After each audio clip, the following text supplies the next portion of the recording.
Assalamualaikum warahmatullahi wabarakatuh.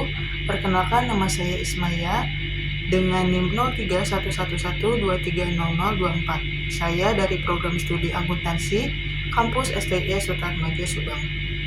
Nah, di sini saya akan mereview jurnal sebagai tugas akhir mata kuliah teori akuntansi dengan dosen pengampu yaitu Ibu Trisandi Eka Putri SEMSI.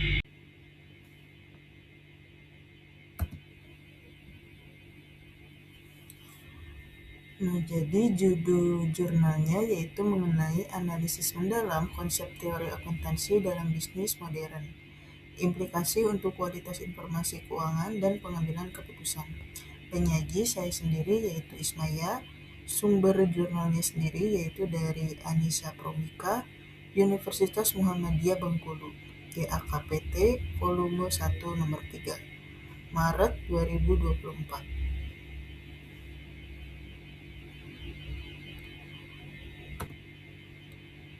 Selanjutnya yaitu ada pendahuluan dan latar belakang.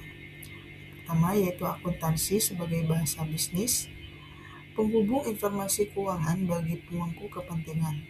Yang kedua adalah fondasi teoritis, yang dimana akuntansi memiliki landasan filosofis dan metodologis yang kompleks dalam pembentukan standar. Urgensi di era modern, kompleksitas bisnis saat ini menuntut pemahaman mendalam agar informasi tetap relevan, andal, dan berguna. Nah, jadi banyak orang menganggap akuntansi hanya soal catat-mencatat transaksi. Namun, di jurnal ini menekankan bahwa akuntansi adalah bahasa bisnis. Tanpa teori yang kuat, laporan keuangan yang dihasilkan bisa kehilangan relevansi dan tidak bisa diandalkan oleh para pengambil keputusan.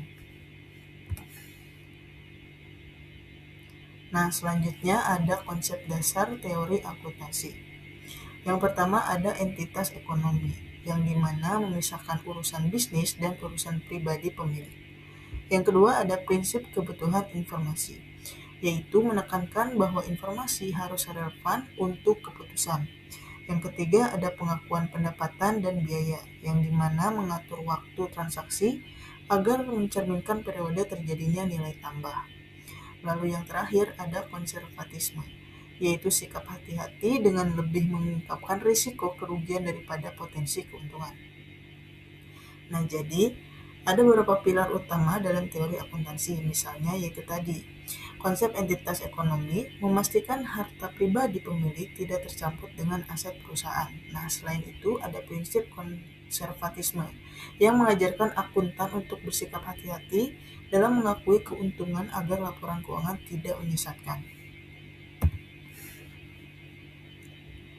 Selanjutnya ada kajian teori utama atau teori agensi dan stakeholder. Yang pertama ada teori agensi atau agensi teori, yang dimana menganalisis hubungan antara pemilik modal, prinsipal, dan manajemen atau agen. Fokus pada mitigasi konflik kepentingan melalui insentif dan monitoring. Selanjutnya ada teori stakeholder. Perusahaan bertanggung jawab bukan hanya pada pemilik, tetapi juga karyawan, pelanggan, pemasok, dan masyarakat. Keseimbangan kepentingan adalah kunci keberlanjutan bisnis. Nah, jadi dalam bisnis modern, seringkali pemilik modal tidak mengelola bisnisnya sendiri.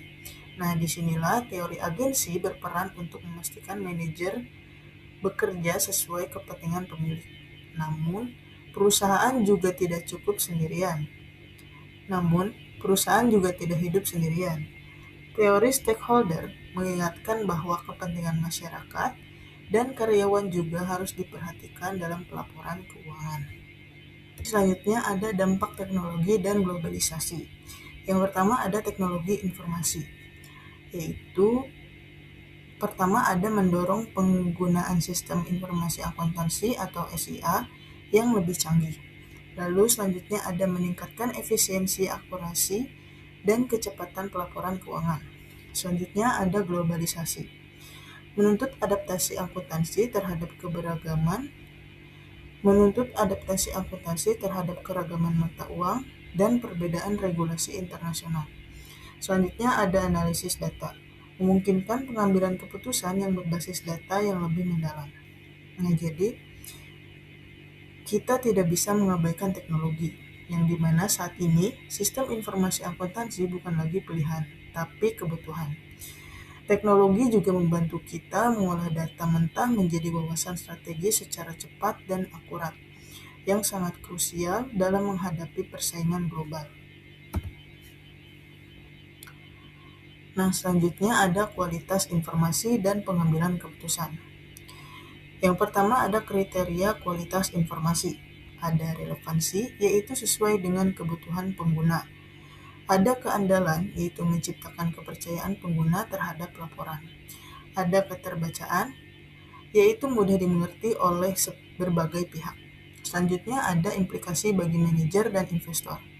Manajer yaitu menganalisis kinerja dan tren keuangan dengan lebih baik. Lalu ada investor, yaitu membuat keputusan investasi yang lebih terinformasi dan terukur risikonya. Nah, jadi informasi keuangan yang berkualitas itu harus memiliki 3 sifat, yaitu relevan, andal, dan mudah dibaca. Jika tiga hal ini terpenuhi, maka manajer bisa melakukan perbaikan kinerja yang tepat, dan investor bisa menanamkan modalnya dengan risiko yang lebih terkendali. Nah, baik, di sini ada kesimpulan, yaitu teori akuntansi adalah landasan kokoh bagi praktik yang efektif dan efisien. Tanpa teori, interpretasi keuangan bisa menjadi bias atau tidak akurat. Lalu peran akuntan modern tidak hanya mencatat transaksi, tapi menjadi pemberi wawasan strategis atau strategis insight. Nah, ini adalah penutup di mana jurnal ini menyimpulkan bahwa teori akuntansi adalah kompas bagi praktik bisnis yang berkelanjutan. Nah, di masa depan, akuntan itu harus mampu mengintegrasikan teori ini dengan pemahaman teknologi untuk mendukung pencapaian tujuan organisasi secara luas. Baik, terima kasih. Mohon maaf apabila ada kesalahan. Wabillahi taufiq wal hidayah. Wassalamualaikum warahmatullahi wabarakatuh.